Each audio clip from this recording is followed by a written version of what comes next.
Les robinets ont été inventés par les Romains. Toutefois, lorsque leur empire s'est écroulé, leurs systèmes d'égouts et d'aqueducs ont été emportés dans la tourmente. Il a fallu attendre des siècles pour que l'eau courante revienne et coule de nouveau des robinets. Aujourd'hui, qui pourrait imaginer s'en passer?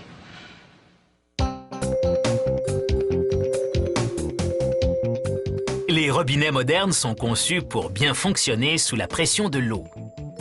La fabrication commence en installant le tube en laiton qui deviendra le bec sur un support pivotant. Un distributeur automatisé applique une brasure d'argent au pourtour intérieur du bec. Un bout fileté y est inséré, puis l'autre extrémité du tube est enduite de flux en pâte qui nettoie le laiton et l'empêche de ternir. Les tubes sont installés contre des moyeux en laiton. Des chalumeaux liquéfient la brasure qui coule dans le joint, scellant le tube au moyeu.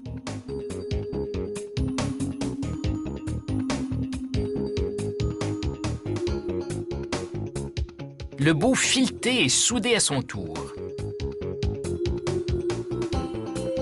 Un chariot pousse alors les becs des robinets contre des disques polisseurs recouverts d'une pâte qui leur donnera un polymiroir. Un disque à la surface abrasive permet d'obtenir une texture brossée. Les becs sont ensuite plongés dans un bain d'acide additionné de nickel dissous. Un courant électrique est envoyé dans la cuve, ce qui attire le nickel dissous sur les becs en laiton, les plaquant d'une mince couche uniforme.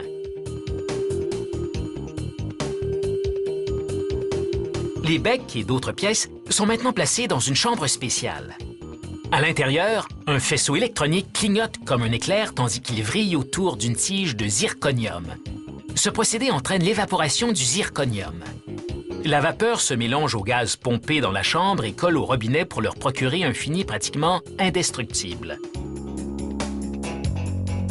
Le même enduit est appliqué à d'autres pièces de robinet à l'aide du même procédé.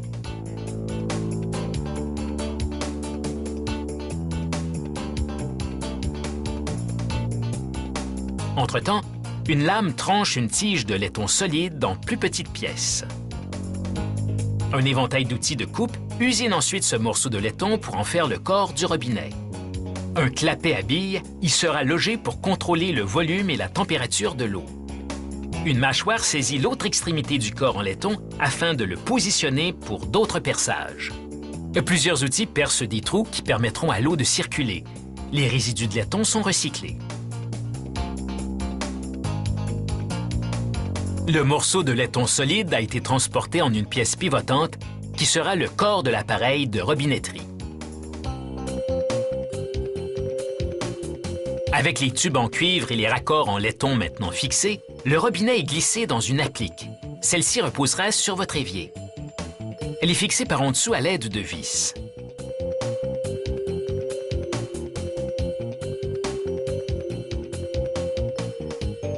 Un robot place ensuite la moitié d'une bille en acier inoxydable dans un étau pivotant qui l'oriente de façon appropriée afin qu'un soudeur automatisé puisse le joindre à l'autre moitié. Les ouvertures de la bille s'alignent avec les orifices d'entrée d'eau chaude et froide pour régler le débit de l'eau dans le bec. Des anneaux d'étanchéité en caoutchouc sont insérés dans les orifices du corps du robinet. Des joints toriques en caoutchouc sont glissés sur le corps du robinet pour former un dispositif d'étanchéité et permettre au bec de pivoter. Voici le clapet à billes, coiffé d'un anneau d'étanchéité en caoutchouc. L'aérateur est vissé sur le bec et serré à l'aide d'un mandrin pneumatique. L'assemblage du bec est maintenant fixé au reste du robinet à l'aide d'un chapeau de métal.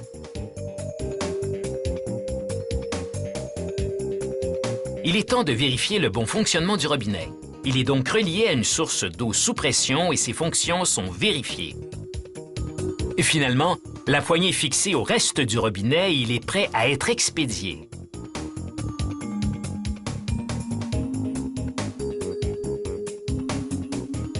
La douchette et le système de fixation sont inclus. Ils seront installés sur place. Il faut une journée ou deux pour fabriquer un de ces robinets, mais sa durée de vie utile devrait être beaucoup plus longue.